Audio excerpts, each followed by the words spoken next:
Hi hello friends, welcome to our channel. మీరు కనుక నా ఛానల్ని ఫస్ట్ టైం చూస్తున్నట్టయితే లైక్ చేయండి, షేర్ చేయండి, తప్పకుండా సబ్స్క్రైబ్ చేసుకొని పక్కనే ఉన్న బెల్ ఐకాన్ క్లిక్ చేయండి.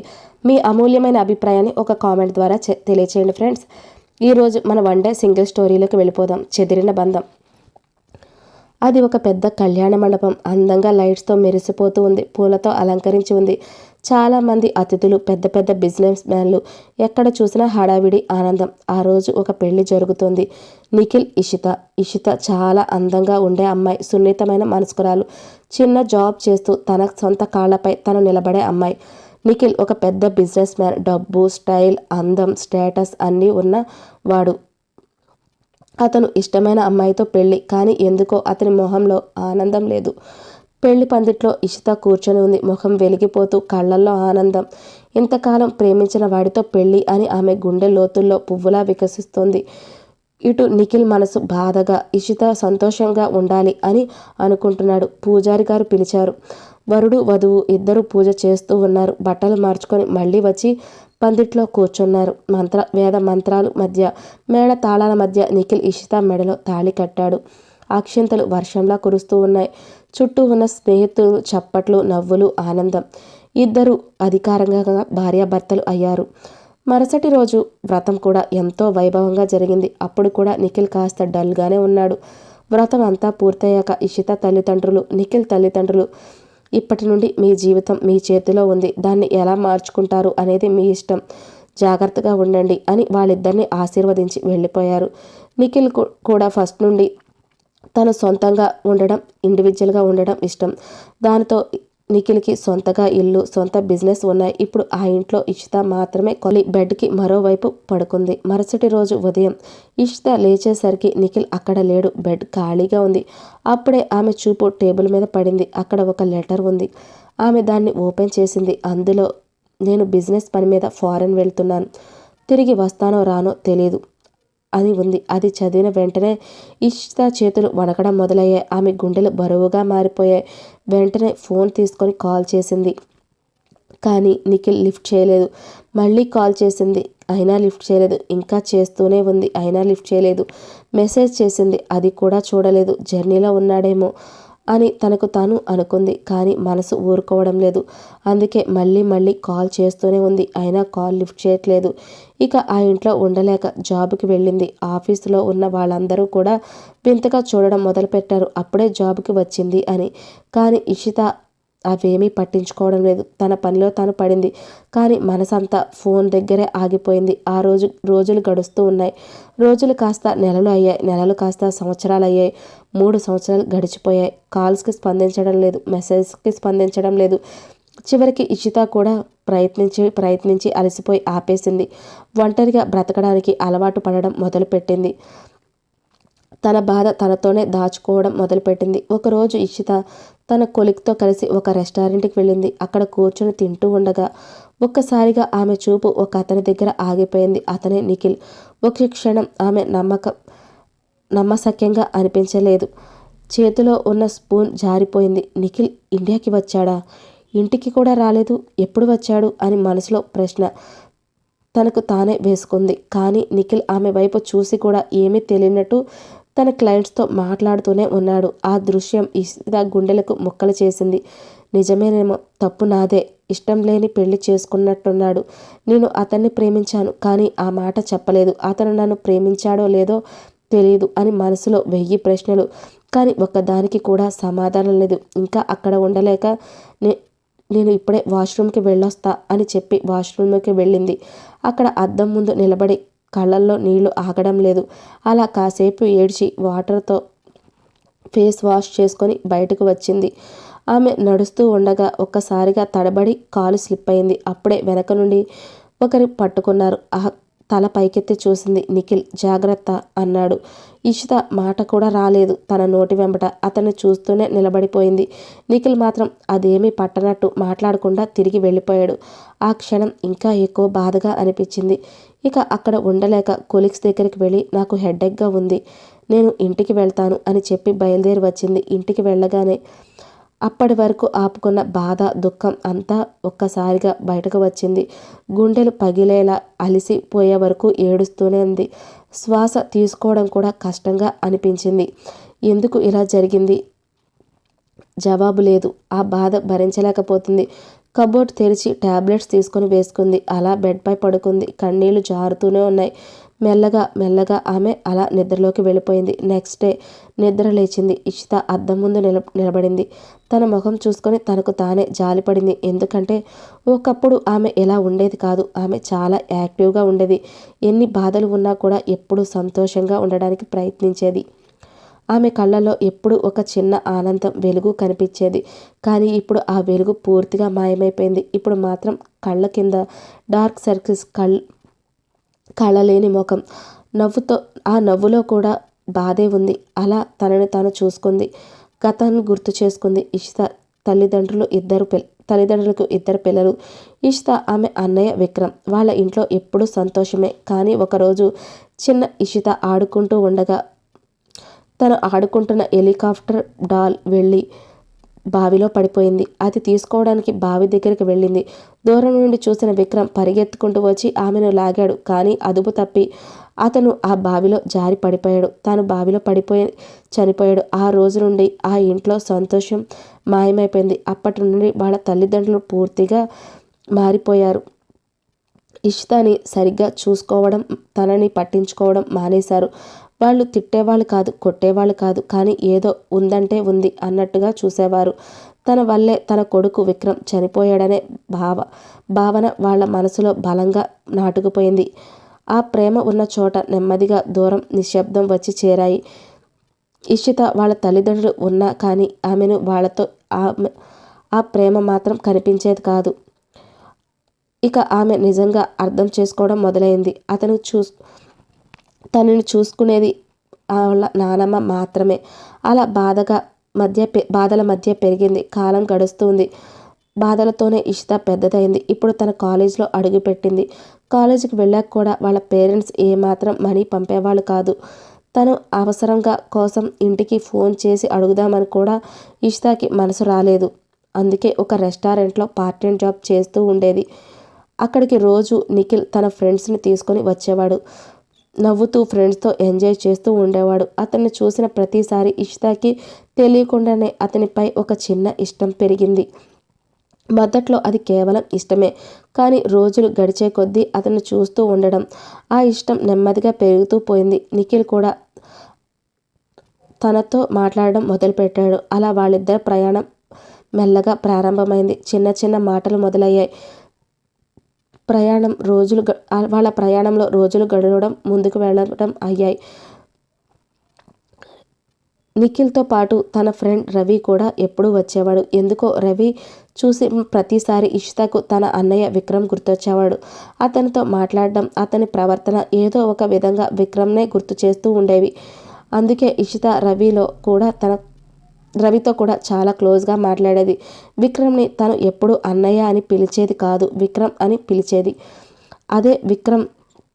అదే ఫీలింగ్తో రవిని కూడా విక్రమ్ అని పిలవడం మొదలుపెట్టి రవి అని పిలిచేది. అలా నిఖిల్ రవితో కలవడం, వాళ్ళు ఇషిత జీవితంలోకి మళ్ళీ చిన్న చిన్న సంతోషాలు తిరిగి వచ్చాయి. ఒకరోజు ఇషిత షాపింగ్కి వెళ్ళింది. ఒకరోజు సినిమాకి తీసుకువెళ్ళేవారు. అలా వాళ్ళ బంధం రోజు రోజుకి మరింతగా బలపడింది. ఒకరోజు నిఖిల్ తన ఇంటికి ఇషితాని తీసుకొని అక్కడి నుండి వచ్చాడు. వాళ్ళ అమ్మకు పరిచయం చేశాడు. అప్పటి నుండి తల్లిదండ్రుల ప్రేమ అస్సలు అనుభవించిన ఇషితకు నిఖిల్ వాళ్ళ అమ్మ ఎంతో ఆప్యాయంగా మాట్లాడేది. ఆ మాటల్లో ఉన్న ప్రేమ, ఆ కేరింగ్ ఇషితకు తన అమ్మ నాన్నను గుర్తు చేసేది. అది ఆమెకు చాలా హ్యాపీగా అనిపించేది. అలా రోజులు గడుస్తూ ఉన్నాయి. నిఖిల్ పిలవకపోయినా టైం దొరికినప్పుడల్లా తనే వాళ్ళ ఇంటికి వెళ్ళి ఆమెతో కబుర్లు చెప్పుకుంటూ ఉండేది. నిఖిల్ వాళ్ళ అమ్మ సునీతకి కూడా ఆడపిల్లలు లేక అందుకు ఇషితతో ఆమె కూడా చాలా క్లోజ్ అయింది. అలా రోజులు సున్నితంగా గడుస్తూ ఉన్నాయి. నవ్వులు, సంతోషాలు అన్నీ చూస్తుంది ఇషిత. నువ్వు మా అబ్బాయిని పెళ్లి చేసుకుంటావా? ఆ ప్రశ్న విన్న వెంటనే ఇషిత ఒక్కసారిగా సిగ్గుతో తడబడుతూ నిజంగానా ఆంటీ అని అడిగింది. అవును అంది. దానికి ఇషిత చేసుకుంటాను అని మెల్లగా చెప్పింది. అది విన్న సునీత నవ్వుతూ సరే ఒక మంచి రోజు చూసుకొని నేను మీ పేరెంట్స్తో మాట్లాడతాను అంది. అది విన్న ఇషిత కాస్త ఆలోచించి నిఖిల్కి ఇష్టమో లేదో అని అంటే నేను ఒప్పిస్తాను ఓకేనా అని అంది. అది సునీత ఇషిత ఆనందంతో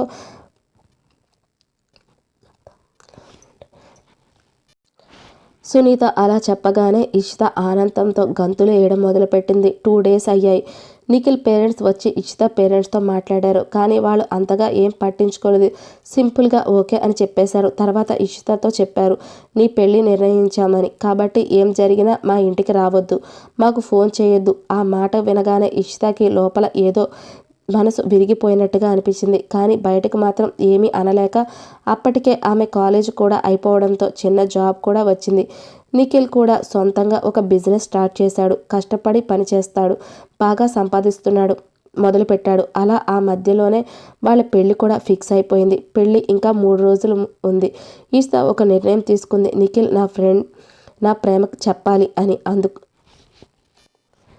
ఎలాగైనా నిఖిల్కి నా ప్రేమను చెప్పాలి అని అనుకుంది. ఫ్రెండ్స్ రవిని పిలిచింది. హోటల్లో ఒక రూమ్లో సర్ప్రైజ్ డెకరేషన్ చేయించింది. అన్నీ రెడీ అయ్యాక హోటల్ కింద గార్డెన్ వెయిట్ చేస్తూ ఉంది. నైట్ 10 అయ్యింది. కానీ నిఖిల్ ఇంకా రాలేదు. ఫోన్ చేసినా లిఫ్ట్ చేయలేదు. ఇంకా ఫ్రెండ్స్ అందరూ అక్కడే ఉన్నారు. ఇష్టం లేక అందరినీ పంపించేసింది. కానీ రవి కూడా జాగ్రత్తగా ఉండు అని వెళ్ళిపోబోతుండగా ఇషిత ఒంటరిగా ఎందుకు చూస్తున్నావు? ఆ రాత్రి ఆ హోటల్లోనే నిద్రపోయింది. ఆ తర్వాత అలా పెళ్లి రోజు రావడం. పెళ్ళి అయిపోయింది. పెళ్ళి అయిపోయిన నిఖిల్ పేరెంట్స్ కూడా మేం ఫ్రీగా తమ లైఫ్ని ఎంజాయ్ చేయాలి అనుకుంటూ మమ్మల్ని వదిలి వేరుగా ఉండేవారు. వారి దారిన వాళ్ళు వెళ్ళిపోయారు. అలా నిఖిల్ ఇషిత జీవితం కొత్త అధ్యాయం మొదలైంది.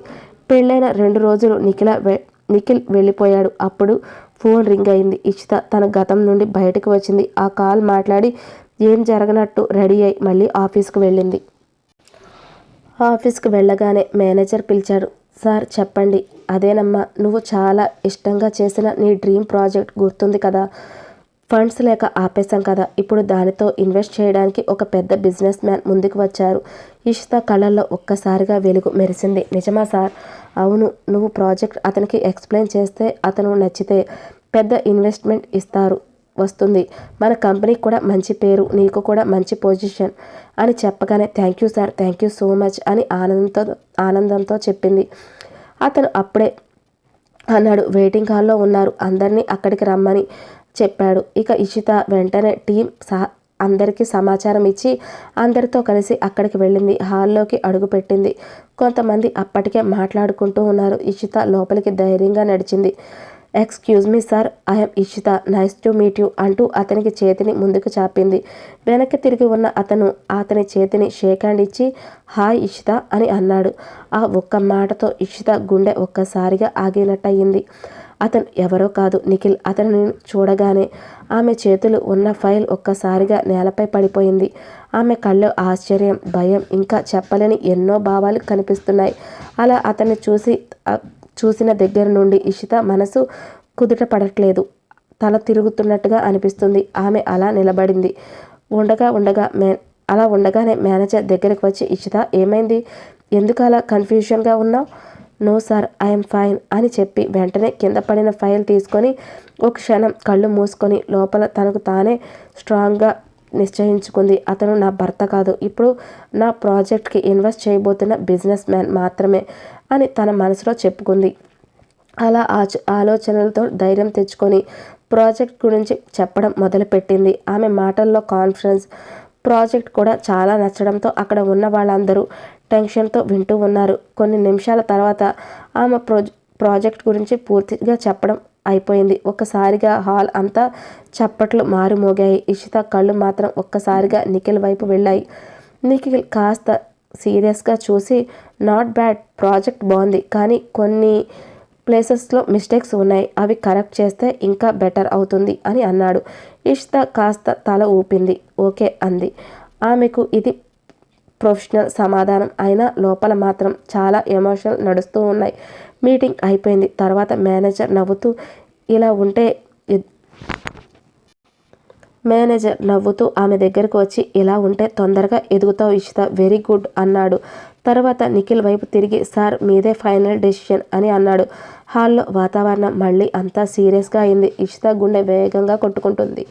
నిఖిల్ కాస్త సైలెంట్గా కాసేపు ఆలోచించి నిలబడి నాకు ప్రాజెక్ట్ నచ్చింది అన్నాడు. అందరూ ఊపిరి పీల్చుకుంటుండగానే కానీ నాకు 2 కండిషన్స్ ఉన్నాయి అన్నాడు. మేనేజర్ వెంటనే ముందుకు వచ్చి ఏంటి సార్ అని అడిగాడు. నిఖిల్ నేరుగా ఇషిత వైపు చూస్తూ నెంబర్ 1 ఈ ప్రాజెక్ట్ ప్రతి చిన్న విషయం నాకు తెలియాలి. నేను ప్రతిదీ ఇక్కడికి రావడం కుదరదు. ఏం జరుగుతుందో ఎవరు ఏం చేస్తున్నారో అన్నీ నాకు అప్డేట్ అవుతూ ఉండాలి. అందుకే వీక్లో 3 టైమ్స్ నా ఆఫీస్కి వచ్చి ఈ ప్రాజెక్ట్ డీటెయిల్స్ చెప్పాలి. అది ఎవరో కాదు కానీ కాసేపు ఆగి ఇషిత అని అన్నాడు.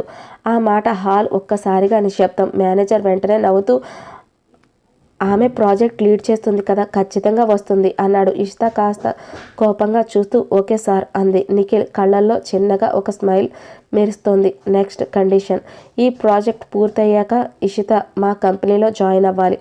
వాట్ అని ఆశ్చర్యంగా అంది. మేనేజర్ కూడా ఒక్కసారిగా షాక్ అయ్యాడు. నిఖిల్ కూల్గా మీకు టైం ఉంది, ఆలోచించుకోండి, కానీ ఇది నా కండిషన్ అన్నాడు. ఇషిత ముఖంలో కొంచెం కన్ఫ్యూజన్, కోపం, బాధ అన్నీ కలిసిపోయాయి. మేనేజర్ వెంటనే ఆమె పక్కకు తీసుకువెళ్ళి మెల్లగా అన్నాడు. ఇషిత ప్లీజ్ ఒప్పుకో. నీ టాలెంట్ ఇక్కడ ఇస్తున్న శాలరీ కంటే అక్కడ ఎక్కువ వస్తుంది. అంతకంటే కంపెనీకి వెళ్ళినా నీకు మంచి పొజిషన్, మంచి శాలరీ వస్తుంది. ముఖ్యంగా ఈ ప్రాజెక్ట్ అతను వదిలేస్తే నీ డ్రీమ్ ప్రాజెక్ట్ మళ్ళీ ఆగిపోతుంది. మన కంపెనీకి కూడా నష్టం. ఆ మాటకి నిషిత కాసేపు నిశ్శబ్దంగా నిలబడిపోయింది. కొన్ని క్షణాల తర్వాత తన మనసుకు బలంగా చెప్పుకుంది. ఓకే సార్ అంది. నెమ్మదిగా ఊపిరి పీల్చుకున్నాడు. నిఖిల్ దగ్గరికి వెళ్ళి షీ అగ్రీ సార్ అన్నాడు. నిఖిల్ చిన్నగా తల ఊపి గుడ్ అని అక్కడి నుండి వెళ్ళిపోతూ ఒకసారి తిరిగి ఇషిత వైపు చూశాడు. ఇషిత కూడా అతన్ని చూసి నిలబడిపోయింది. ఆఫీస్ నుండి బయటికి వచ్చిన వెంటనే ఇషిత కోపంతో, బాధతో తన ఫ్రెండ్ రాగినికి కాల్ చేసింది. రాగిని, నేను నీతో ఒక విషయం చెప్పాలి. ఏమైంది? నీ వాయిస్ ఎందుకు అలా ఉంది? నిఖిల్ తిరిగి వచ్చాడు. వాట్? ఏమంటున్నావు నువ్వు? రాగిని షాక్ అయింది. అవును, ఇక్కడికే వచ్చాడు, మా ఆఫీస్కి వచ్చాడు, జరిగిందంతా చెప్పింది. అది విన్న రాగిని కోపంగా అసలు అతను ఏమనుకుంటున్నాడు? 3 సంవత్సరాలు నిన్ను ఎలా వదిలేసి వెళ్ళిపోయాడు. నువ్వు ఎంత బాధపడ్డావో నాకు తెలుసు. అది వినగానే ఇషిత కళ్ళల్లో నీళ్లు తిరిగాయి. ఇప్పుడు మళ్ళీ నీ లైఫ్లోకి వచ్చి ఇలా బిహేవ్ చేస్తున్నాడు అంది రాగిని. నాకేం చేయాలో అర్థం కావట్లేదు రాగిని అని అంది ఇషిత. రాగిని కొంచెం స్ట్రాంగ్గా ఏం ఆలోచించకుండా ఉండు. నేను ఈవినింగ్ నీ ఇంటికి వస్తాను, సరేనా అంది. రా, నాకు మనసేం బాలేదు అంది ఇషిత. సాయంత్రం రాగిని ఇషిత ఇంటికి రాగిని ఇషితకి ఇష్టమైన ఫుడ్ ఐటమ్స్ అన్నీ తీసుకొని ఇంటికి వచ్చింది. మేడం కోసం స్పెషల్ ట్రీట్ అని నవ్వింది ఇషిత. కాస్త బలవంతంగా నవ్వింది. ఇంకా టాబ్లెట్స్ వాడుతున్నావా అని రాగిని సీరియస్గా అడిగింది. ఇషిత మౌనంగా ఉంది. సరే ముందు తిను, తర్వాత మాట్లాడుకుందాం. ఇద్దరు కూర్చొని తినడం మొదలు పెట్టారు. తినవే ప్లీజ్ అని రాగిని బలవంతం చేసింది. ఇషిత కష్టంగా కొంచెం తిన్నది. ఇంకా మాట్లాడుకుంటూ తింటూ ఉంటే అప్పుడే డోర్ బెల్ మోగింది.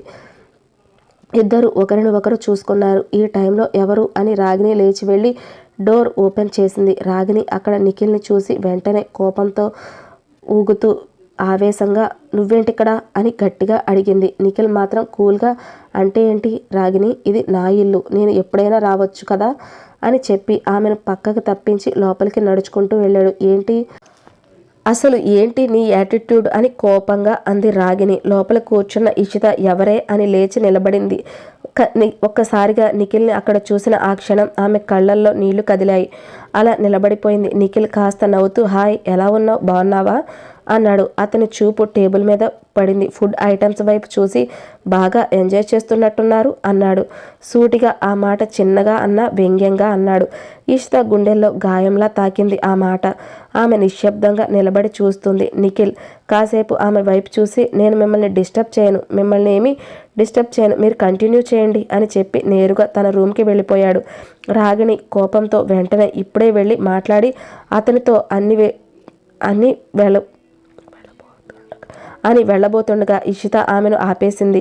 ప్లీజ్ రాగిని వద్దు, ఇలా వదిలేసే, అతను ఎలా బిహేవ్ చేస్తున్నాడో చూసావుగా అంది రాగిని. ఇషిత బలవంతంగా నవ్వుతూ వెళ్ళు రాగిని, నాకు నిద్ర వస్తుంది, నువ్వు జాగ్రత్తగా ఇంటికి వెళ్ళు అంది. రాగిని ఇంకా ఏదో చెప్పాలి అనిపించినా ఆమెను చూసి ఆగిపోయింది. ఓకే, కాల్ చేయి ఏమైనా అవసరమైతే అని చెప్పి వెళ్ళిపోయింది. టేబుల్ మీద ఉన్న ఫుడ్ అలాగే ఉంది. ఇష్త మెల్లగా వెళ్ళి ఆ ప్యాకెట్స్ అన్నీ తీసి పక్కన పెట్టి క్లీన్ చేస్తూ ఉండగా ఆమె కళ్ళల్లో నీళ్లు నిండిపోయాయి. కానీ ఏడుపుని కంట్రోల్ చేసుకుంటూ పైకి వెళ్ళి రూమ్ డోర్ మూసుకుంది. అక్కడ ఇంకా ఆపుకోలేక కన్నీళ్లు జారిపోతూ ఉంటే కాసేపు అలాగే కూర్చుంది. తర్వాత మెల్లగా టేబుల్ డ్రాలో ఓపెన్ చేసి ట్యాబ్లెట్స్ తీసుకొని వేసుకుంది. వాటిని వేసుకుంది, టేబుల్ మీద పెట్టేసింది. కళ్ళు మూసుకొని మనసులో మాత్రం ఒకే ముఖం నిఖిల్. అది అలా అతని గురించి ఆలోచిస్తూ కాసేపు నిద్రపోయింది. 1 గంట తర్వాత నిఖిల్ మెల్లగా ఇషిత గదిలోకి వెళ్ళాడు. ఆమె నిద్రపోతూ ఉంది చూసి అలా ఆమె పక్కనే కూర్చొని ఒకటికి 2 సార్లు కాదు దాదాపు 5 గంటలు ఆమెను చూస్తూ గడిపేశాడు. అతన్ని మనసులో బాధ నిండిపోయి ఉంది. ఆ రోజు నువ్వు ఎందుకు అలా చేసావు అని అనుకుంటూ నిశ్శబ్దంగా ఉండిపోయాడు. అలా ఇషిత చేతిని మెల్లగా పట్టుకొని ముద్దు పెట్టుకోవాలి అనుకున్నాడు. దగ్గరకు తీసుకున్నాడు. మళ్ళీ వద్దు అనుకొని గతంలోకి వెళ్ళాడు. ఇషితని చూడగానే ఆమె అతనికి చాలా నచ్చింది. అలా వాళ్ళు పరిచయం మొదలైంది. ఒకరోజు అమ్మ వచ్చి ఇషితని పెళ్లి చేసుకుంటావా అని అడిగింది. అప్పుడే నేను అమ్మాయి ఇషితకి నేను ఇష్టం లేదేమో అని అనుకున్నాను. అమ్మ తనకి నువ్వంటే చాలా ఇష్టం అని చెప్పింది. అది విన్నాక నేను కూడా అయితే నాకు కూడా ఓకే, ఆ అమ్మాయి అంటే నాకు కూడా ఇష్టం అని చెప్పాను. ఇక అప్పటి నుండి కూడా నేను లవ్ ప్రపోజ్ ఆమెకు చేయాలి అనుకున్నాను. అలా సంతోషంగా మా పెళ్ళి ఫిక్స్ అయిపోయింది. పెళ్ళికి 3 రోజుల ముందు ఫ్రెండ్స్ని కలవడానికి ఒక హోటల్ దగ్గరికి వాళ్ళకి కావాల్సినవన్నీ అక్కడికి వచ్చాను. గార్డెన్లో మా ఫ్రెండ్ అందరూ ముందు ఇషిత రవికి ప్రపోజ్ చేయడం చూశాను. ఆ క్షణం నా హృదయం బద్దలైపోయింది. ఒక్క మాట కూడా మాట్లాడకుండా అక్కడి నుండి నేరుగా ఎక్కడికో వెళ్తున్నానో కూడా తెలియకుండా 3 రోజులు పెళ్ళైన 3వ రోజే ఆమెను వదిలి ఏం చేయాలో అర్థం కాలేదు. ఈ పెళ్ళి ఎలా ఆపాలో ఎలా ఆపాలో కూడా అర్థం కాలేదు. ఇది చెప్తే ఇషిత తప్పుగా అర్థం చేసుకుంటుందా, తనని అందరూ తప్పుగా అనుకుంటారా, అది నాకు ఇష్టం లేదు అని అలా ఆలోచిస్తూ ఉండగానే పెళ్లి రోజు వచ్చింది. పెళ్ళి అయిపోయింది. అప్పుడే నాకు నిజం అర్థమైంది. నేను ఇషితను ప్రేమించాను, కానీ ఆమె ప్రేమించింది రవిని. నేను వాళ్ళ మధ్యలో అడ్డుగా నిలబడుతున్నాను. బహుశా మా అమ్మ నా మీద ఇష్టంతో పెళ్లికి ఇషితని బలవంతంగా ఒప్పించిందేమో అనుకున్నాను. ఇలా ఉండగానే తప్పు అని భావించాను. వాళ్ళు కలవాలి అనిపించింది. అందుకే ఇక్కడ ఉండకూడదని నిర్ణయించుకున్నాను. బిజినెస్ పని పేరుతో ఫారెన్ వెళ్ళిపోయాను. 3 సంవత్సరాలు ఆమె జ్ఞాపకాలతోనే బతికాను. ఆమె గురించి తెలుసుకునే అవకాశం ఉన్నా నేను దూరంగా ఉండడానికే ప్రయత్నించాను. ఎందుకంటే నేను మళ్ళీ ఆమె జీవితంలోకి వచ్చి ఆమె జీవితం మళ్ళీ గందరగోళం చేయాలనుకోలేదు. కానీ ఎందుకో ఇప్పుడు ఇషితని చూసినప్పుడు సంతోషంగా లేదు అనిపించింది. ఈ 3 సంవత్సరాల్లో ఏం జరిగింది అన్న ప్రశ్న అతన్ని వెంటాడుతుంది. ముందు నిజం తెలుసుకోవాలి. అది తెలుసుకున్నాక ఆమె జీవితంలో తను ఉండాలా లేదా పూర్తిగా దూరంగా అవ్వాలా అన్నది కూడా అదే నిజం మీద ఆధారపడి ఉంటుంది. ఆమె నిజంగా రవితో సంతోషంగా ఉంటే వాళ్ళిద్దరినీ కలిపి శాశ్వతంగా వాళ్ళకి జీవితం నుండి వెళ్ళిపోవాలని నిర్ణయించుకున్నాడు. అలా అనుకుంటూ తనలో తానే బాధను దాచుకుంటున్నాడు. ఆమెను ఒక్కసారి చూడాలని మాత్రమే ఇక్కడికి వచ్చాడు. కానీ అనుకోని నిశ్శబ్దం ఒక్కటిగా అక్కడి నుండి వెళ్ళిపోయాడు. అలా వెళ్ళిన అప్పుడే వర్షం పడుతుంది. నిఖిల్ వర్షంలో తడుస్తూ తనకి వచ్చే ఆ కన్నీళ్లు వర్షంలో కరిగిపోతూ ఉన్నాయి. మనసు తీరా ఏడ్చి రూమ్లోకి వచ్చి అలాగే పడుకున్నాడు. నెక్స్ట్ డే ఇషితకి నిఖిల్ భయంకరంగా దగ్గుతూ వినిపించింది. లోపలికి వెళ్దామా వద్దా అని అనుకుంటూనే వెళ్ళింది. ఏమైంది ఇలా దగ్గుతున్నాడు అని దగ్గరకు వెళ్ళి తను టచ్ చేయగానే బాడీ అంతా వేడిగా ఉంది, ఫీవర్ ఉంది అని గమనించగానే గబగబా డాక్టర్కి ఫోన్ చేసింది. వెంటనే పిలిచింది. డాక్టర్ వచ్చి చెక్ చేశారు. ఫీవర్ ఎక్కువగా ఉంది. ప్రస్తుతానికి నేను ఒక ఇంజెక్షన్ ఇస్తాను, ట్యాబ్లెట్స్ కూడా రాస్తాను అని చెప్పాడు. అతనికి లిక్విడ్స్ ఏమైనా ఇవ్వండి, నీళ్లు, జ్యూస్ లాంటివి ఎక్కువ ఇవ్వాలి. ఈ ట్యాబ్లెట్స్ ప్రతి 6 గంటలకు ఒకసారి వేయాలి అని సూచించాడు.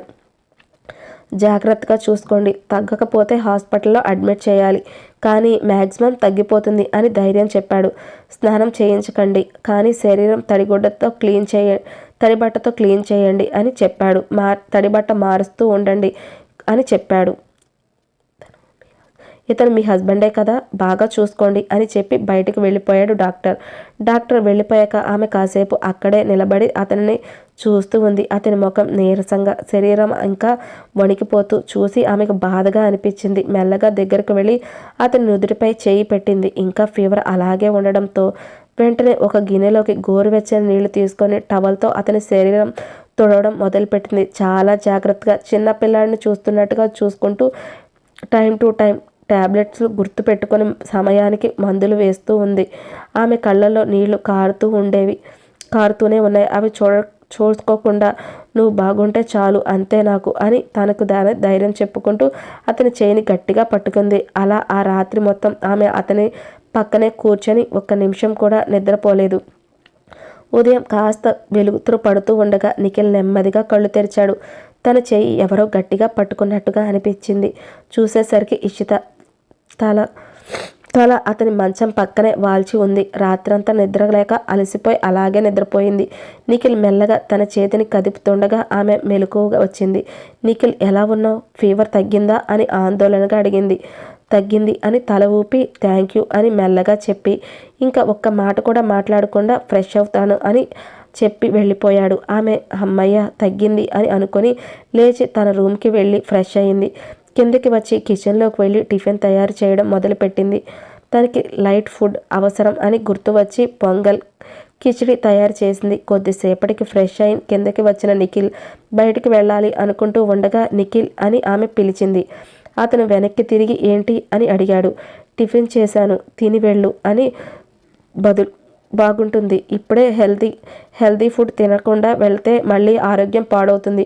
అందుకే పొంగల్ ఇంకా కిచిడి చేశాను అని మెల్లగా చెప్పింది. అతను ఏమీ మాట్లాడకుండా ఆమె వైపు చూస్తున్నాడు నిశ్శబ్దంగా. తిని టాబ్లెట్స్ వేసుకొని రెస్ట్ తీసుకో, రేపు వెళ్ళు ఆఫీస్కి.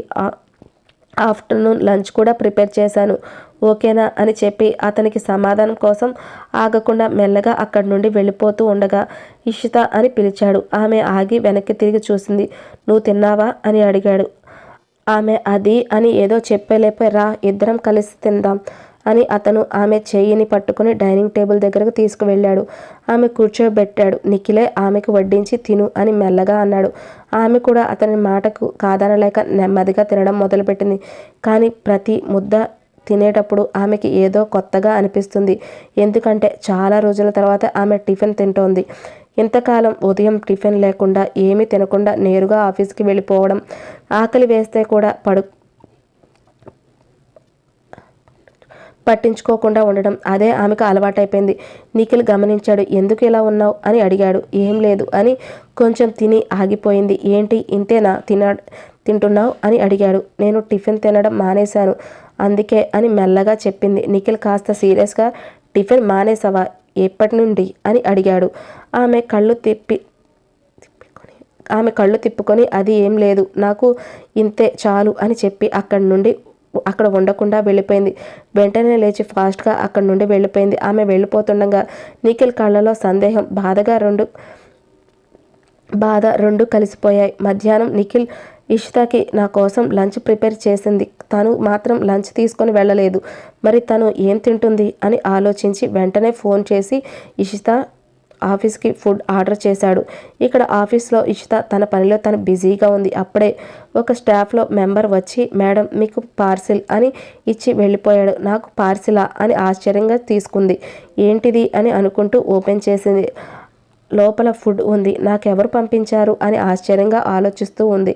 అప్పుడే ఆ స్టాఫ్ మళ్ళీ నిఖిల్ సార్ పంపించారు మేడం అని చెప్పి వెళ్ళిపోయాడు.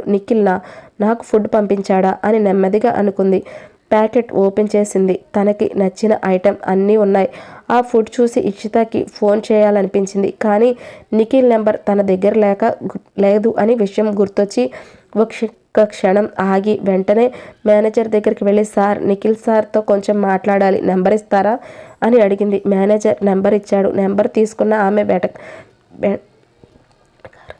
వెటకారంగా నవ్వుతుంది. కనీసం నా భర్త నెంబర్ కూడా నాకు దగ్గర లేదు అని లోపల బాధగా అనిపించింది. ఆ బాధ దాచుకుంటూ కాల్ చేసి హలో అని అవతల నుండి నిఖిల్ వాయిస్ వినిపించింది. ఒక్క క్షణం ఆమె మాట రాలేదు. చెప్పు అని అతను మళ్ళీ అన్నాడు. నిఖిల్ నాకు ఫుడ్ ఎందుకు పంపించావు అని అడిగింది. నువ్వు లంచ్ తీసుకువెళ్ళలేదు కదా అందుకే అని సింపుల్గా చెప్పాడు.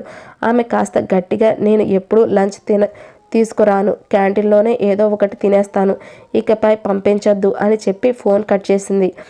ఆ మాట విన్న నిఖిల్ కాసేపు ఫోన్ వైపు చూస్తూ, నేను ఫుడ్ పంపించాను, అది వద్దా అని మనసులో బాధపడ్డాడు.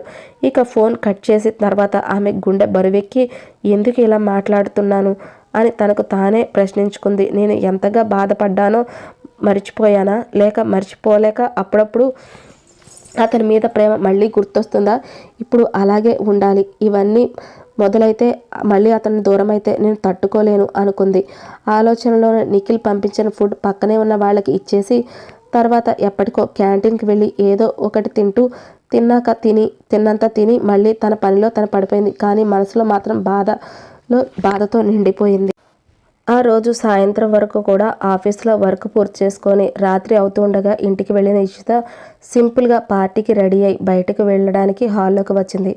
హాల్లో కూర్చుని ఉన్న నిఖిల్, ఇషిత ఎక్కడికి అని అడిగాడు. చిన్న పార్టీ ఉంది అని చెప్పి వెళ్ళబోతూ ఉండగా, ఈ టైంలోనా, నేను డ్రాప్ చేస్తాను అన్నాడు. అవసరం లేదు, నేను క్యాబ్ బుక్ చేసుకున్నాను అంది. వద్దు, నేను డ్రాప్ చేస్తాను అన్నాడు. క్యాబ్ క్యాన్సిల్ చేసుకో అని చెప్పి కార్ తీసుకువచ్చాడు. ఇషిత సైలెంట్గా ఒప్పుకుంది. కారులో కూర్చుంది. డ్రైవ్ చేస్తూ అడిగాడు, పార్టీ ఎందుకు అని అడిగాడు నిఖిల్. ఈరోజు రవి బర్త్డే అని చెప్పగానే అతని ముఖం ఒక్కసారిగా మారిపోయింది. కోపంగా కారుని వేగంగా నడుపుతూ అక్కడి నుండి చేరవలసిన చోటుకి తీసుకువెళ్ళి ఇషితాని అక్కడ దింపేసి ఆమె వైపు కూడా చూడకుండా వెళ్ళిపోయాడు. ఇషిత షాక్ అయింది. ఏమైంది ఇతనికి? ఇంటి దగ్గర బాగానే ఉన్నాడు కదా, పార్టీ అన్న వెంటనే ఇలా మారిపోయాడేంటి? రవి తనకి కూడా ఫ్రెండే కదా, అయితే ఎందుకు ఇలా బిహేవ్ చేస్తున్నాడు అని అనుకుంటూ లోపలికి వెళ్ళింది. అక్కడ ఇషిత దగ్గరకు వచ్చిన రాగిని, నేను రవిని ఇష్టపడుతున్నాను కదా, నువ్వే చెప్పాలి, నీకు రవి అంటే అన్నయ్యతో సమానం కదా, ప్లీజ్ నేను ఇచ్చిన గిఫ్ట్ నా తరపున అతనికి ఇచ్చేవే, నాకు కొంచెం భయంగా ఉంది అంది ఇషిత. సరే పద నాతో పాటు అని రాగిణిని పట్టుకొని రవి దగ్గరకు తీసుకువెళ్ళి ఇద్దరు కలిసి ఆ గిఫ్ట్ని రవికి ఇచ్చారు. అక్కడ కొంతమంది ఫొటోస్ తీసి వాటిని ఫేస్బుక్లో పోస్ట్ చేశారు. అక్కడ మరొక వైపు నిఖిల్ కోపంగా చాలాసేపు డ్రైవ్ చేసి ఒక ప్లేస్లోకి వెళ్ళి కారు ఆపాడు. కాసేపు ఫోన్ చూస్తే అన్న మనసు డైవర్ట్ అవుతుంది అనిపించి ఫోన్ ఓపెన్ చేసి ఫేస్బుక్ ఓపెన్ చేశాడు. దానిలో రవి, ఇషిత ఫోటోలు ఉండేసరికి కోపంతో వెంటనే లాయర్కి ఫోన్ చేశాడు. నాకు డైవర్స్ కావాలి, నా వైఫ్తో వెంటనే విడాకులు ఏర్పాటు చేయండి, అలాగే నా ప్రాపర్టీలో సగం ఆమె పేరున రాయండి, పేపర్స్ రెడీ చేసి తీసుకొని మా ఇంటికి పార్టీలో ఉన్న ఇషిత కూడా అక్కడ ఎక్కువసేపు ఉండలేకపోయింది. రవికి బాయ్ చెప్పి రాగిణిని పక్కకు పిలిచి, ఇక నేను ఇంటికి వెళ్తాను, హెల్త్ కొంచెం బాగాలేదు, నువ్వే మాట్లాడు రవి ఖచ్చితంగా నీ ప్రేమను ఒప్పుకుంటాడు, నాకు కూడా రవి నిన్ను ఇష్టపడుతున్నాడు అని అనిపిస్తుంది అని ఎలాగైనా ఈరోజు అతన్ని లవ్ ప్రపోజ్ చేయి, ఓకేనా, ఆల్ ద బెస్ట్ అని చెప్పి అక్కడి నుండి వెళ్ళిపోయింది ఇషిత. వెళ్ళిపోయాక పార్టీ ముగిసిన తర్వాత రాగిని ధైర్యం చేసి రవి దగ్గరికి వెళ్ళి కొంచెం టెన్షన్తో రవి అని పిలిచింది. రవి ఆమె వైపు తిరిగి చూసేసరికి, రవి ఐ లవ్ యూ, నువ్వంటే నాకు చాలా ఇష్టం అంది. ఆ మాట విన్న రవి కొద్దిసేపు సైలెంట్గా ఉండి తర్వాత నవ్వుతూ, నాకు కూడా నువ్వంటే చాలా ఇష్టం అని చెప్పి వెంటనే ఒప్పుకున్నాడు. అలా ఇద్దరు ఒకరినొకరు ప్రేమగా వాళ్ళ ప్రేమను వ్యక్తపరుచుకున్నారు. ఇంటికి వచ్చిన ఇషిత నిఖిల్ ఎందుకు అలా ప్రవర్తించాడో అర్థం కాక అలా ఆలోచిస్తూ డ్రెస్ మార్చుకొని ఎప్పటికిలాగే అలాగే ట్యాబ్లెట్స్ వేసుకొని పడుకొని నిద్రపోయింది. ఆ రోజు నుండి నిఖిల్ ఇషితతో మాట్లాడడం పూర్తిగా ఆపేశాడు. కొన్ని రోజులు గడిచిన తర్వాత ఒకరోజు ఇంటికి ఒక లాయర్ పేపర్స్ తీసుకొని వచ్చాడు. ఆ సమయంలో ఇషిత ఆఫీస్కి వెళ్ళబోతూ ఉండింది. మీరు ఎవరండి అని అడిగింది. నిఖిల్ గారి కోసం వచ్చాను అన్నాడు లాయర్. అవునా అని చెప్పి నిఖిల్ అని పిలిచింది. నిఖిల్ బయటకు వచ్చారా అని లాయర్ గారిని లోపలికి ఆహ్వానించాడు. ఇషిత బయటకు ప్రయత్నిస్తూ ఉండగా ఒక క్షణం అని ఆపాడు నిఖిల్. ఏంటి అన్నట్టుగా వెనక్కి తిరిగింది ఇషిత. కూర్చో, నీతో కూడా మాట్లాడాలి అన్నాడు. నాతోనా అని ఆశ్చర్యంగా అడిగింది. అవును అని చెప్పి పక్కనే ఉన్న వ్యక్తిని చూపించి, ఈయన నా లాయరా అని షాక్ అయింది. అవును లాయర్ అని చెప్పి ఆమె కూర్చోబెట్టి నిఖిల్, ఇషిత నాకు నీతో ఒక పని ఉంది అన్నాడు. ఏంటి చెప్పండి అంది. అప్పుడే లాయర్ మాట్లాడడం ప్రారంభించాడు. చెప్పేదేముందమ్మా, నీకు బాబుకి డైవర్స్ విషయం కదా ఇష్టమే కదా, దాని గురించే మాట్లాడడానికి వచ్చాను. అలాగే సార్ నీకు నీ మీద సగం ప్రాపర్టీ రాయమన్నారు. ఆ విషయం ఆయన నీకు చెప్పారో లేదో అని ఆ మాట విన్న వెంటనే ఇషిత గుండె ఒక్కసారిగా ఆగిపోయినట్టయింది. డైవర్స్ అన్న మాట వినగానే ఆమె చేతులు కాళ్ళు వణకడం మొదలయ్యాయి. అక్కడే నిలబడిపోయింది. వెంటనే బ్యాగ్ తీసుకొని అందులో ఉన్న టాబ్లెట్స్ గబగబా వెతికి ఒకటి తీసుకొని ఆందోళనగా వాటర్ బాటిల్ తీసుకొని మింగేసింది. అది గమనించిన నిఖిల్, ఇషిత ఏమైంది, ఏంటా టాబ్లెట్స్ అవి అని ఆందోళనగా అడిగాడు.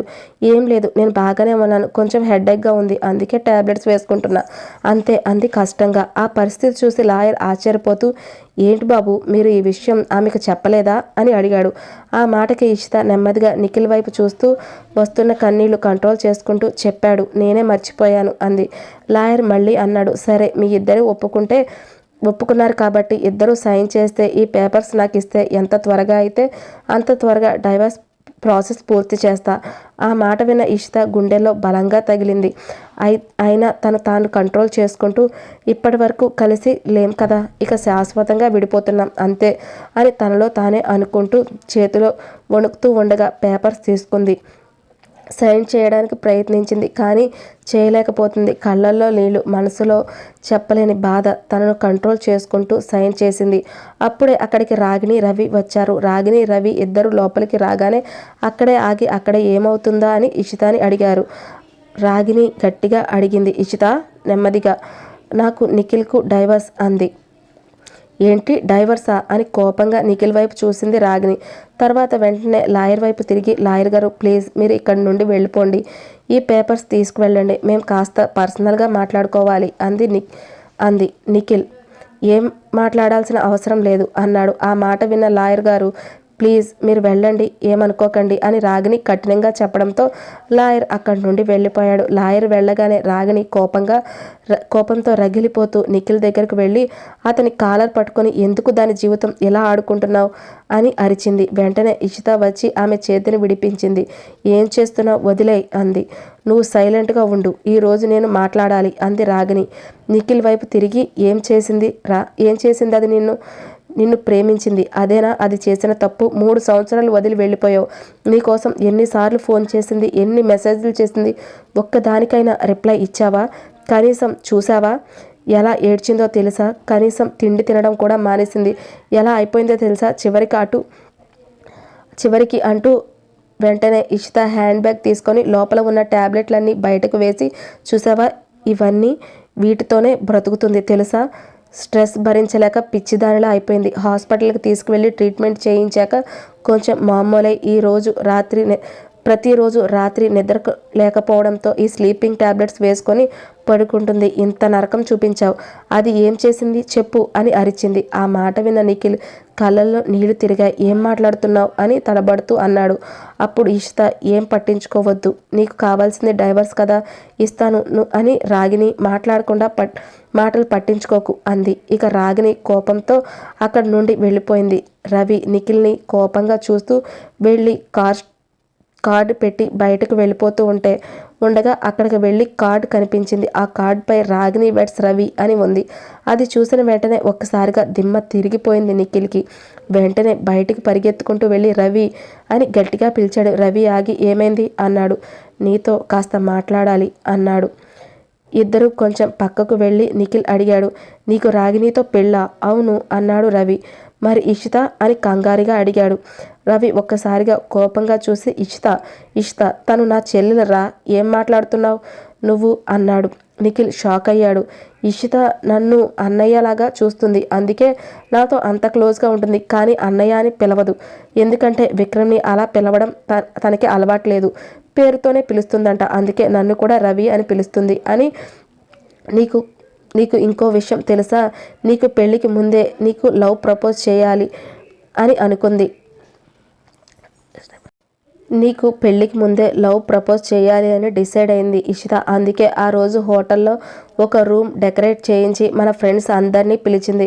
మేమందరం అక్కడికి వెళ్ళాం. నీకు ఎలా ప్రపోజ్ చేయాలో భయంతో వణుకుతూ ఉండగా అక్కడ ఉన్న వాళ్ళందరూ ఆమెకు ధైర్యం చెప్పి ప్రపోజ్ కోసం నాకు ప్రపోజ్ చేయమన్నారు. అది కూడా చేసింది. నీకోసం ఎన్నో డెకరేషన్స్ చేయించింది కూడా చూసి కాల్ చేసింది. డెకరేషన్స్ అంతా చేసి కాల్ చేసింది, కానీ నువ్వు కాల్ లిఫ్ట్ చేయలేదు.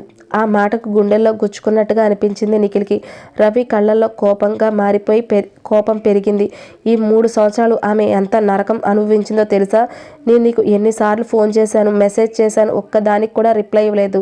ఛీ అని అన్నాడు. నువ్వు ఉన్నా లేకపోయినా నా చెల్లికి నేను ఎప్పుడూ తోడుగా ఉంటాను అని చెప్పి కోపంగా అక్కడి నుండి వెళ్ళిపోయాడు రవి. నిఖిల్ అక్కడ నిలబడిపోయి ఉండిపోయాడు. అలా చేసిన తప్పు ఎంత పెద్దదో అప్పుడు అర్థమైంది. తను ఎంత తప్పుగా అర్థం చేసుకున్నాడో గ్రహించి వెంటనే లోపలికి పరిగెట్టాడు. ఇంతలో ఇషిత తన రూమ్లోకి వెళ్ళి ఏడుస్తూ మనసులో నా పేరెంట్స్కి నేను అవసరం లేదు, ప్రాణం అనుకున్న మనిషికి నేను అక్కర్లేదు అనుకుంటూ ఇక వెళ్ళి ఒక్క క్షణం కూడా ఆలస్యం చేయకుండా కారులో ఆసుపత్రికి తీసుకువెళ్ళాడు. 2 రోజుల పాటు డాక్టర్లు ఎంతో కష్టపడి చికిత్స చేసి చివరికి ఇషిత ప్రాణాలు కాపాడగలిగారు. ఆమె పరిస్థితి చూసిన నిఖిల్ ఇషిత అమ్మా నాన్నకు ఫోన్ చేశాడు. కానీ వాళ్ళు అంతగా పట్టించుకోలేదు. ఆ తర్వాత నిఖిల్ వాళ్ళ అమ్మా నాన్నకి ఫోన్ చేశాడు. వాళ్ళు కోపంతో వెంటనే వచ్చారు. వచ్చిన వెంటనే సునీత కోపంతో అతని చెంపపై బలంగా కొట్టింది. నువ్వు మనిషివా పశువా అని తీవ్రంగా తిట్టింది. ఇద్దరూ సంతోషంగా ఉండాలని మేము వేరుగా వెళ్ళిపోయాం. నీ నాన్న బిజీగా ఉండడంతో ఇష్టాన్ని మా దగ్గరికి రమ్మని ఎన్నిసార్లు చెప్పినా కానీ మమ్మల్ని ఇబ్బంది పెట్టకూడదని రాలేదు. ఆమె కళ్ళల్లో నీళ్లు చేరాయి. నేను ఎన్నిసార్లు ఫోన్ చేశాను, నీ ఫోన్ ఎప్పుడూ స్విచ్ ఆఫ్, ఎవరికి చెప్పకుండా అలా ఎలా వెళ్ళిపోయావురా? ఆ తర్వాత నీ కంపెనీకి వెళ్ళి మేనేజర్ని అడిగాను, అతను కూడా ఏం తెలియదని చెప్పాడు అని బాధపడుతూ అతని మీద వేదనగా అరిచింది. నువ్వు వెళ్ళిపోయావు, ఎక్కడికి వెళ్ళావు ఎవరికి తెలియదు, ఎందుకు ఇలా చేసావు అని బాధగా అడిగింది. నిఖిల్ తలదించుకొని నిలబడ్డాడు. నువ్వు ఎక్కడికి వెళ్ళావు? మొదట నాకు తెలియక ఇషిత కూడా ఏం చెప్పలేదు. చాలా రోజులు ఆమెకు దాచిపెట్టి కవర్ చేసింది. కానీ ఎంతకాలం దాచగలదు? ఒక రోజుగా గట్టిగా అడిగాను. బిజినెస్ పని మీద బయటకు వెళ్ళాడు అని చెప్పింది. కానీ ఫోన్ ఎందుకు అందుబాటులో లేదు మాకు అర్థం కాలేదు అని కన్నీళ్లతో చెప్పింది. ఇదంతా విని నిఖిల్ బాధతో జరిగిన విషయం సునీతకు చెప్పాడు. అది విన్న సునీత కోపంతో అతని చెంపపై మరోసారి ఒకటి వేసింది. ఏంట్రా ఇది? నీ మీద ఇష్టంతో ఒక అమ్మాయి జీవితం నాశనం చేస్తానని ఎలా అనుకున్నావు? ఆ అమ్మాయి నువ్వంటే ఇష్టం, నిన్ను గమనించాను, అందుకే అడిగాను. తను ఒప్పుకుంది, అందుకే నిన్ను కూడా అడిగాను. నువ్వు ఓకే అన్నాకేక మీ ఇద్దరికి పెళ్లి చేస్తాను అని ఏమన్నా? ఇషిత వేరే అబ్బాయిని ప్రేమించిందా అంటావా? అని ప్రేమిస్తే నిన్ను ఎందుకు పెళ్లి చేసుకుంటుంది? ఆమె అంత క్యారెక్టర్ లేని అమ్మాయి అమ్మాయి కాదు. డబ్బు కోసం అనుకుంటున్నావా? రవి దగ్గర కూడా చాలా డబ్బు ఉంది కదా. నీ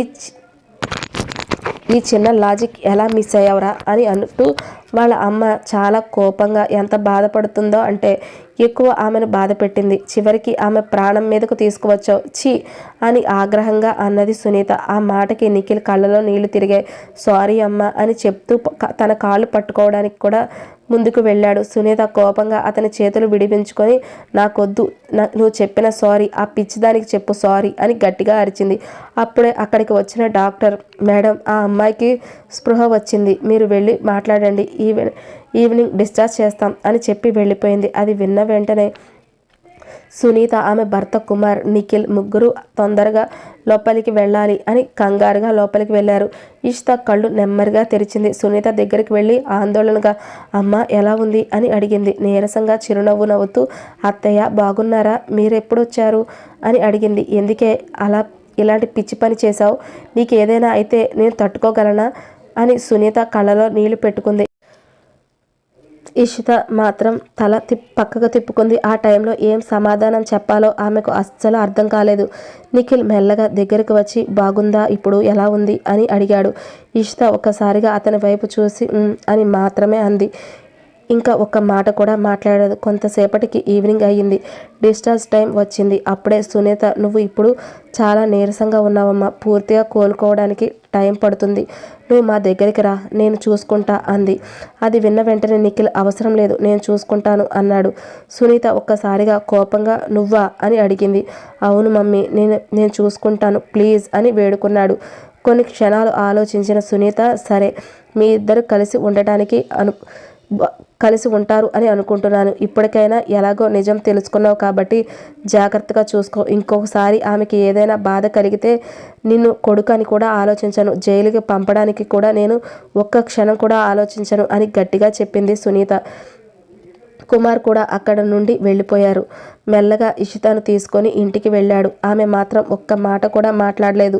నిఖిల్ ఏదైనా అడిగితే అవును, లేదు, కాదు అని చెప్పేది.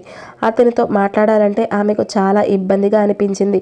రోజులు గడుస్తున్నాయి. ఇషిత మెల్లగా కోలుకోవడం ప్రారంభించింది.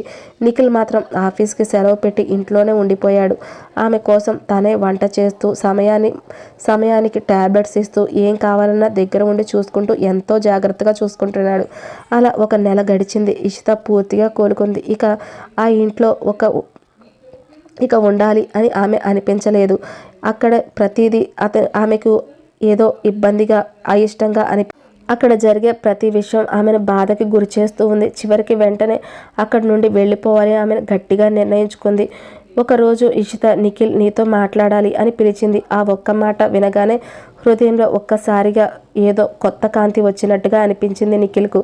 ఇన్ని రోజుల నుండి ఇషిత తన పేరు పెట్టి పిలవలేదు. ఆశతో ఆమె వైపు తిరిగి చెప్పు అని మెల్లగా అన్నాడు. అతని కళ్ళల్లో ఆశ, భయం ఎందుకో చూపుని కలిపేశాయి. అది నిఖిల్. లాయర్ని ఒకసారి పిలుస్తావా? నేను డైవర్స్ పేపర్స్ పైన సైన్ చేసి ఇక్కడ నుండి వెళ్ళిపోతాను. నాకు ఇక్కడ ఉండాలని లేదు. చాలా ఇబ్బందిగా ఉంది అని మెల్లగా చెప్పింది. ఆ మాట విన్న వెంటనే ఆదిత్య హృదయం ఒక్కసారిగా బరువెక్కింది.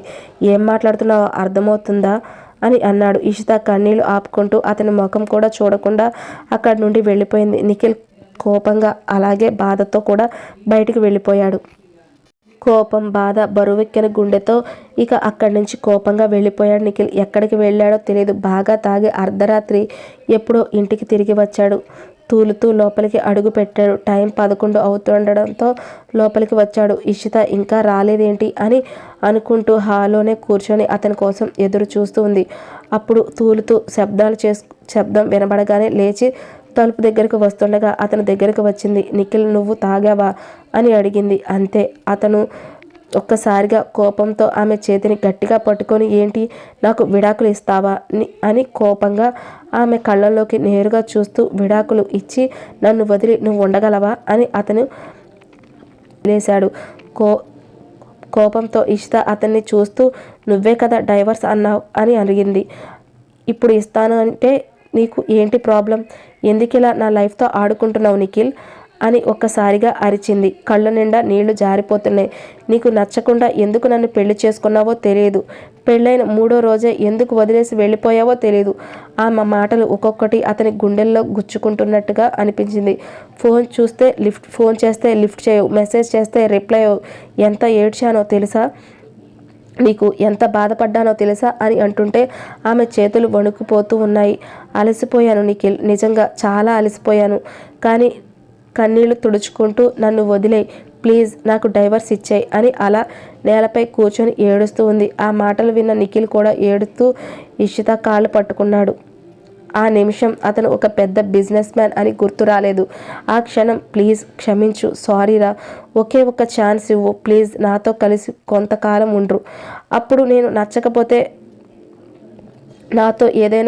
నాలో ఏదైనా లోపం కనిపిస్తే అప్పుడు వదిలే ప్లీజ్ రా, సారీ రా అని ఎక్కిళ్ళు పెట్టి ఏడుస్తూ అడిగాడు. ఆ ఏడుపు ఏం సమాధానం చెప్పాలో అర్థం కాక ఇషిత అలాగే ఉండిపోయింది. అలా ఏడుస్తూ అలిసిపోయి ఆమె ఒడిలోనే తలపెట్టి అలాగే నేల మీద పడుకుని నిద్రపోయాడు నిఖిల్. ఇషిత అతని చూసి ఏం చేయాలో అర్థం కాక అలాగే అక్కడే సోఫాలో అలాగే ఉండిపోయింది. నిద్రపోయిన నెక్స్ట్ మార్నింగ్ లేచి సరే బెడ్ మీద ఉంది. కాసేపు ఏమైందో జరిగిందో అర్థం కాక చూస్తూ ఉంది. నిన్నటి సంఘటన ఒక్కసారిగా గుర్తు వచ్చింది. అలా కొంచెం భారంగా అనిపించి కానీ నెమ్మదిగా లేచి కూర్చుంది. అప్పుడే నిఖిల్ ఆమె దగ్గరికి వచ్చి కాఫీ తీసుకో అంటూ ఇచ్చాడు. ఆమె కాఫీ తీసుకొని నిఖిల్ వైపు చూసింది. ఇవన్నీ చేయాల్సిన అవసరం లేదు, నువ్వు ఎలా ఉన్నావో అలాగే ఉండు ప్లీజ్ అని అనింది. ఆ మాట విన్న నిఖిల్ కొంచెం బాధగా సరే అని చెప్పి అక్కడి నుండి వెళ్ళిపోయాడు. అతను వెళ్ళిపోయిన తర్వాత ఇషిత కాఫీని చాలా ఇష్టంగా ఒక సిప్ చేసింది. చాలా బాగా పెట్టాడు నిఖిల్ అని మనసులో అనుకుంది. తాగేసిన తర్వాత ఫ్రెష్ అయి కిందకి వచ్చేసరికి నిఖిల్ టిఫిన్ అంతా రెడీ చేసి టేబుల్ మీద పెట్టాడు.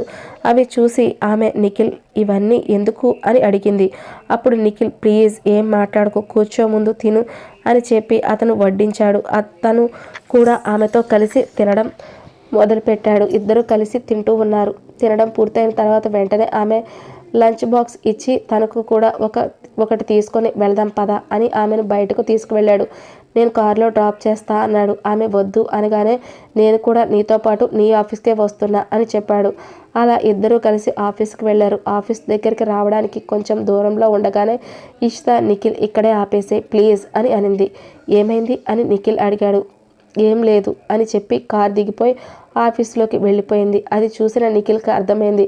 ఇలా మా ఇద్దరిని కలిసి చూస్తే ఆఫీస్లో వాళ్ళు నా భార్యకి నాతో ఏదో అఫైర్ ఉంది అని అనుకుంటారేమో అని భయపడుతుంది అని మనసులోనే చిన్నగా నవ్వుకున్నాడు. అలా ఆలోచించుకుంటూ ఆఫీస్కి వెళ్ళాడు. అక్కడికి వెళ్ళిన తర్వాత ఇషిత తన ప్రాజెక్ట్ డీటెయిల్స్ అన్నీ క్లియర్గా ఎక్స్ప్లెయిన్ చేసి అవన్నీ శ్రద్ధగా వినిపించింది నిఖిల్కి. కొన్ని మంచి సజెషన్స్ కూడా ఇచ్చాడు.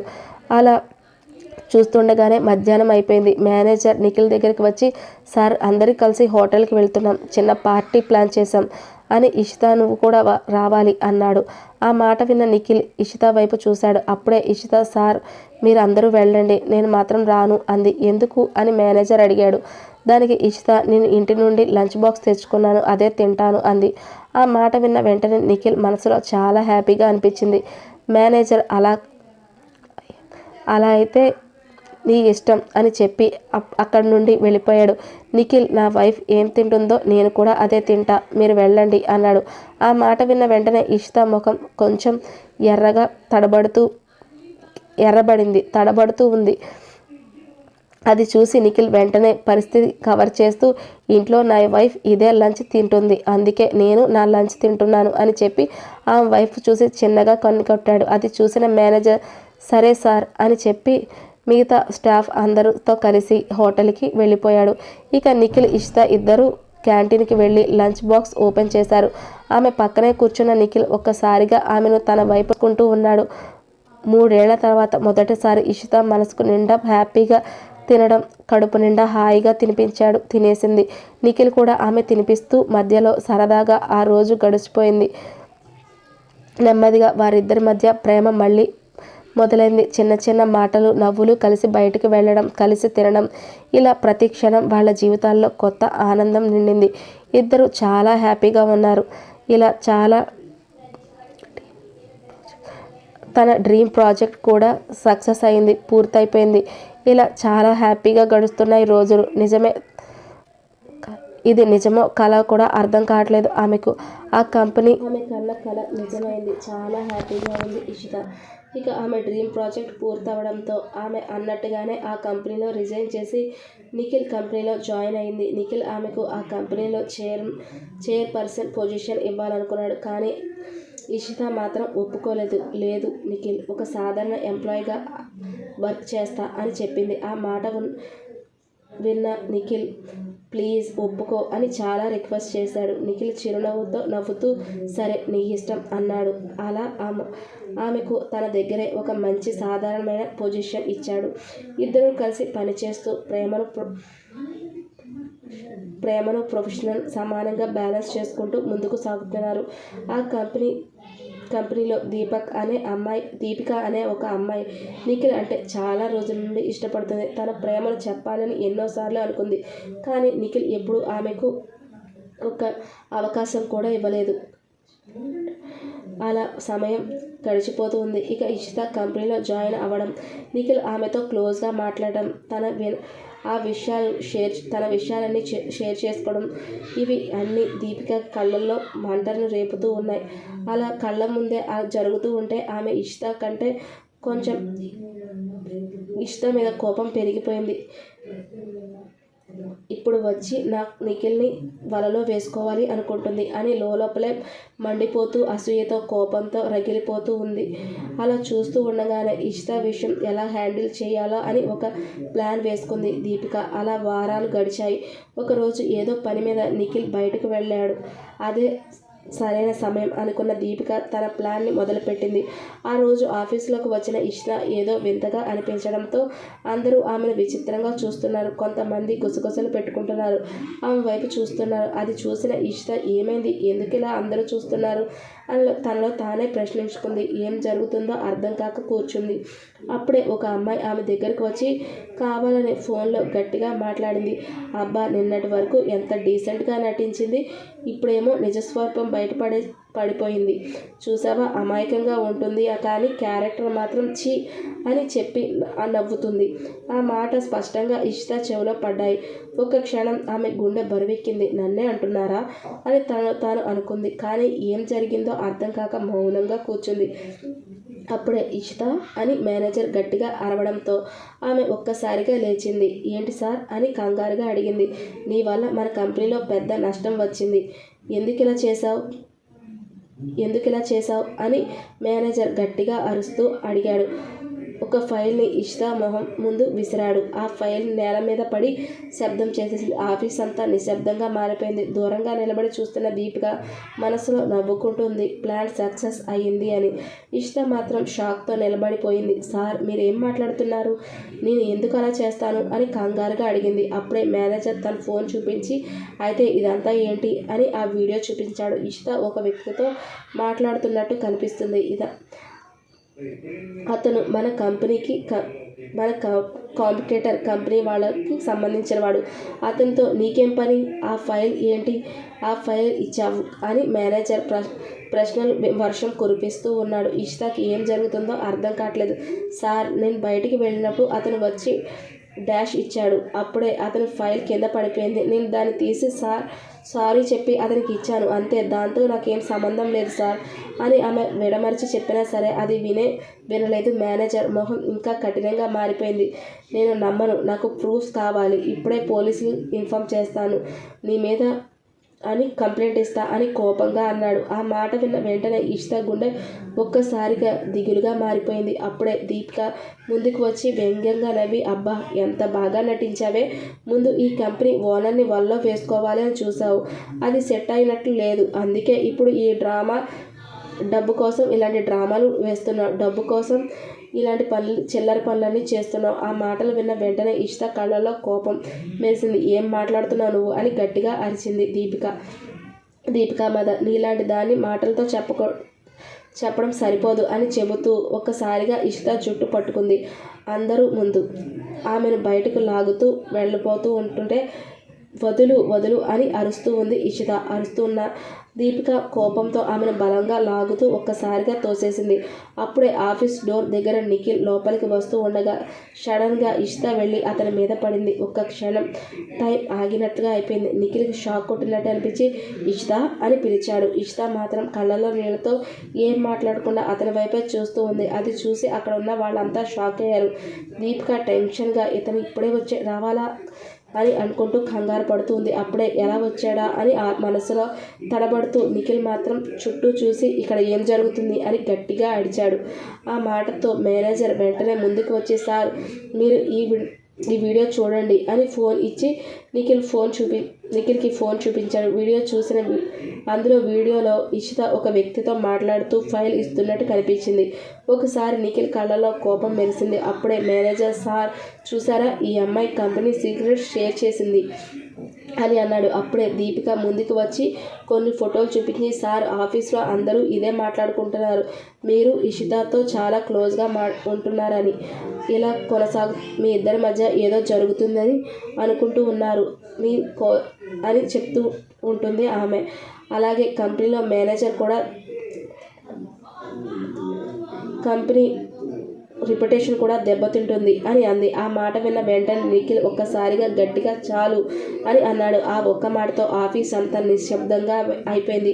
అతను ముందుకు వచ్చిన అందరినీ చూసి, ఇషిత ఎవరో మీకు తెలుసా, ఈ కంపెనీ చైర్మన్.